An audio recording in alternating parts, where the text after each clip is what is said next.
Sir এই মুহূর্তে যে প্রশ্নটা করব, আজকে আদালতের এই ঐতিহাসিক রায় কি বলবেন? অত্যন্ত গুরুত্বপূর্ণ রায়। ভারতবর্ষের সংবিধানের মর্যাদা, প্রশাসনিক স্বচ্ছতা, শিক্ষাক্ষেত্রের যোগ্য মানুষের নিয়োগ, এই সব বিষয় নিয়ে একটা অত্যন্ত গুরুত্বপূর্ণ ঐতিহাসিক রায় দিয়েছেন কলকাতা হাইকোর্ট। এই রায়কে আমি স্বাগত জানাই। স্যার মমতা বন্দ্যোপাধ্যায় বলছেন এই রায় নাকি বেআইনি, তিনি শীর্ষ আদালতের কাছে যাবেন, এই কথা বলছেন। আর আমরা যাদের চাকরি দিচ্ছি আপনারা আপনাদের আইনের খোঁচায় এই অর্ডারটা বেআইনি অর্ডার, সেই জন্যেই চ্যালেঞ্জ করে বলছি অর্ডারটাকে, আমি জাজকে বলছি না, অর্ডারটাকে বলছি বেআইনি অর্ডার। আমরা এটা নিয়ে উচ্চ আদালতে যাচ্ছি। তিনি যেতেই পারেন, সবারই অধিকার আছে শীর্ষ আদালতে যাওয়ার। আর মমতাতে যাবেন সরকারি খরচে, আমার আপনার দেওয়া করের টাকা নিয়ে দিল্লি বেড়াতে যাবেন, বেরিয়ে আসবেন, তাতে তো কেউ বাধা দেবে না। কিন্তু এই রায়ের যা গুরুত্ব এবং এই রায় যে দুর্নীতির পর্দা মানুষের সামনে উপস্থিত করেছেন, আমার ধারণা সুপ্রিম কোর্টও তাতে হস্তক্ষেপ করবে না। মমতা বন্দ্যোপাধ্যায় বলছেন চাকরি হারাদের পাশে আছি, হতাশ হবেন না। কি বল? বোমা ফাটাবেন, বোমা। কি বোমা? না তো 26,000 টিচারদের চাকরি চলে যাবে। আমরাও লড়ে যাব, লড়াই করব। যাদের কথা বলা হয়েছে চাকরি বাতিল করা হলো, চিন্তা করবেন না, হতাশ হবেন না, কেউ জীবনের ঝুঁকি নেবেন না। আমরা সবাই আপনাদের পাশে আছি এবং যতদূর লড়াই করার আমরা লড়াই করব। ঠিকই তো বলছেন, উনি যাদের টাকা নিয়ে চাকরি দিয়েছেন তাদের এখন পাশে না থাকলে পরে তোর পিঠের চামড়া তুলে নেবে তারা। যারা টাকা দিয়ে জমি বিক্রি করে, ঘটিবাটি বিক্রি করে চাকরি পেয়েছেন, তাদেরকে ছেড়ে দেবেন নাকি? সেই জন্য ওকে পাশে থাকতেই হবে। এবং উনি দুর্নীতির পাশে ছাড়া তো থাকতে পারবেন না। মানুষের একটা স্বাভাবিক প্রবণতা থাকে, ওর সমস্ত ব্যাপারটাই দুর্নীতিতে যুক্ত, তার একটি দুর্নীতি করে যারা সুবিধে পান তাদের পক্ষেই উনি থাকবেন, এটা স্বাভাবিক। মমতা বন্দ্যোপাধ্যায় বলছেন বিজেপির বিচারালয় হয়ে গিয়েছে, আরও 10 লক্ষ সরকারি চাকরি তৈরি রয়েছে, কি বলবেন? আরও 10 লক্ষ চাকরি আমার রেডি হয়ে আছে গভর্নমেন্টে। এই একটা হয়েছে, না মন্দির, না মসজিদ, না গুরুদ্বারা, না গির্জা, একটা বিজেপির বিচারালয়। বিজেপি যেটাকে বসে বিচার করে, রাজনৈতিক বিচার, এবং সেখানে বসে বসে অন্য লোকে পিল করলে দেবে তাকে কিল, আর বিজেপি পিল করলে ব্যাস, বিজেপি পিল করলে বেল, অন্য কেউ পিল করলে জেল। এই তো হয়ে গেছে এখানকার এই অবস্থা।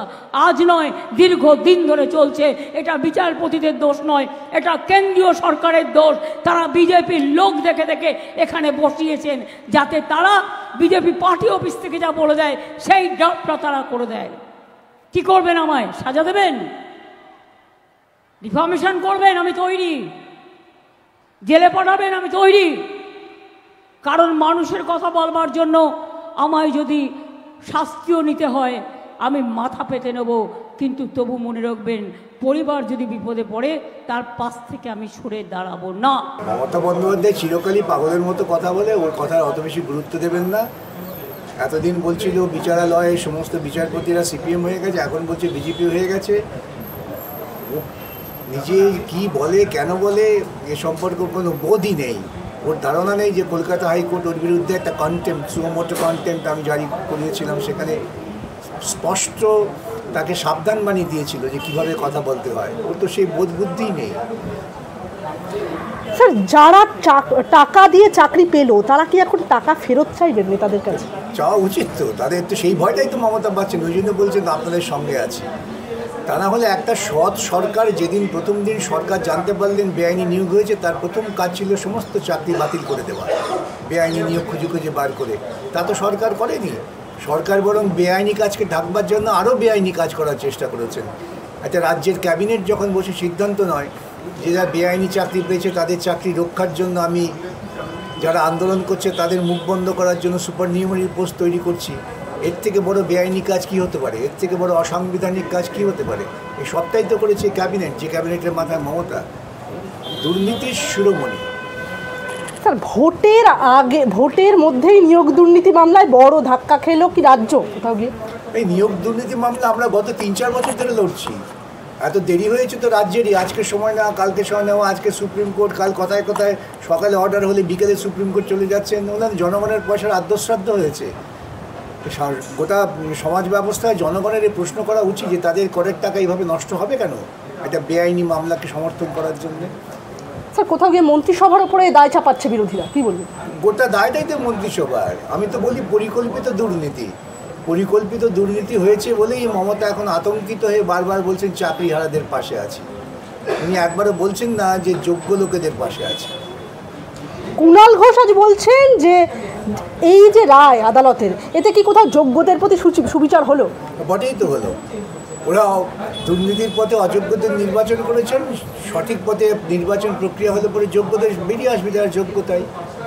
আসলে কুণালবাবুরা তো দুর্নীতির পরিকল্পনার মধ্যেই থাকেন, তারা কখনো সৎ পরিকল্পনা সম্পর্কে তাদের কোনো বোধ বুদ্ধি জন্মাই না, সেই জন্য তারা অন্যরকম ভাবছেন। কল্যাণ বন্দ্যোপাধ্যায় বলছেন আপনারা নিশ্চিন্ত থাকুন, এই রায় সম্পূর্ণ ভুল রায়, চাকরি হারাদের উদ্দেশ্যে তিনি এই বার্তা দিয়েছেন। তিনি তো এই ধরনের কথা অনেক সময় বলেন, যা খুশি বলতে পারেন। এর আগেও তো সুপ্রিম কোর্টে গিয়েছিলেন, সুপ্রিম কোর্ট তো খারিজ করেনি, একটা স্থগিতাদেশ দিয়ে পাঠিয়ে দিয়েছিল। সেই প্রত্যেকেরই বাক স্বাধীনতা আছে, ব্যবহার করতে পারে। হাইকোর্টের রায় খুশি নয় এসএসসি, তারা বলছেন সুপ্রিম কোর্টে যাবেন, কি শীর্ষ আদালতে যাবেন? যান না, সরকারি পয়সা বললাম যে এসএসসি করতে হবে, সুপ্রিম কোর্ট বেরিয়ে আসবে, তাতে কোনো আপত্তি নেই। প্রাক্তন বিচারপতি অভিজিৎ গঙ্গোপাধ্যায় বলছেন প্রতারিত হিন্দু মুসলিম আমি অতটা কঠোর হতে পারিনি, হাইকোর্ট পেরেছে। না, প্রতারিতদের পক্ষে তো আদালতের দাঁড়ানো উচিত। আজকে আদালতের ডিভিশন বেঞ্চ সবাইকে শোনার পর যে রায় দিয়েছেন, অত্যন্ত ভালো রায়, সঠিক রায়, স্বচ্ছতার পক্ষে রায়, সাংবিধানিক অধিকার রক্ষার পক্ষে রায়। কলকাতা হাইকোর্টের রায় বিচার ব্যবস্থায় কলকাতা হাইকোর্টের মর্যাদা আরও বৃদ্ধি করবে। স্যার, বিচারপতি গঙ্গোপাধ্যায় আরও বলছেন যে আমার খুব খারাপ লাগছে যে এমন মুখ্যমন্ত্রী অধীনে রয়েছে, ওনার যদি লজ্জা থাকে তবে এক্ষুনি ইস্তফা দেওয়া উচিত, রাষ্ট্রপতির শাসনে নির্বাচন হোক। না না, আমি রাজনৈতিক অভিযোগ কী বলছেন তা নিয়ে কোনো মন্তব্য করব না। আমার বক্তব্য, রাষ্ট্রপতি শাসন কেন? ভারত পশ্চিমবঙ্গের নাগরিকরা তাদের কি সুচিন্তিত বোধ হারিয়ে গেছে? নাগরিকরাই তাদের ব্যবস্থা করবেন এবং দ্রুত ব্যবস্থা করবেন। তাদের বোধে এটা আসা উচিত যে তারা একটা দুর্নীতিগ্রস্ত মুখ্যমন্ত্রীকে ক্ষমতায় বসিয়েছেন।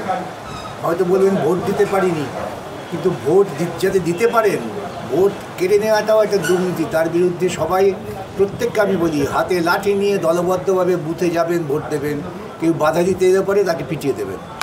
স্যার, আরও একটা প্রশ্ন করব, আদালতের নির্দেশ অনুযায়ী তদন্ত চালিয়ে যাবে সিবিআই, প্রয়োজনে যে কোনো ব্যক্তিকে হেফাজতে নিতে পারবে সিবিআই, কি বলছেন? স্বাভাবিক, এটা তো খুব স্বাভাবিক আদেশ। এটার মধ্যে খুব বেশি গভীর হওয়ার দরকার নেই। তদন্ত করতে গেলে যে কোনো লোককে হেফাজতে নেওয়া যেতে পারে। মুখ্যমন্ত্রীকে তো হেফাজতে নেওয়া উচিত। কী করে ক্যাবিনেট এই সিদ্ধান্ত করেছিলেন? আদালতের ইঙ্গিত তো সেটাই। স্যার, আমার শেষ প্রশ্ন আপনাকে, মেয়াদ উত্তীর্ণ প্যানেলের মাধ্যমে চাকরি পাওয়া প্রত্যেক প্রার্থীকে আগামী 6 সপ্তাহের মধ্যে এ যাবৎ সমস্ত বেতন ফেরত দিতে হবে, কি বলবেন? সঠিক নির্দেশ। বেআইনি কাজকে প্রশ্রয় দিলে পরোক্ষ বা প্রত্যক্ষভাবে তার দায় বহন করতে হবে। অনেক কষ্টের হলেও সুশাসন প্রতিষ্ঠা করতে গেলে পরে এই রকম আদেশ আসবে এবং সে আদেশকে কার্যকর করতে হবে। মমতা যদি ওদের প্রতি সহানুভূতিশীল হয়, ইলেকট্রাল বন্ডের যে 1600 কোটি টাকা পেয়েছেন, সেই টাকা থেকে তিনি ওই চাকরি প্রার্থীদের দিয়ে দিন, তারা টাকাটা ফেরত দিয়ে দেবে সরকারি তহবিলে। এই টাকাটা ফেরত আসবে সরকারি তহবিলে। মমতার তো আপত্তির কী আছে? এই টাকা তো আর বিকাশ রঞ্জন ভট্টাচার্যের পকেটে আসবে না, বা সিপিআইএমের রাজ্য দপ্তরে যাবে না। ওই টাকাটা ফেরত যাবে রাজ্য তহবিলে।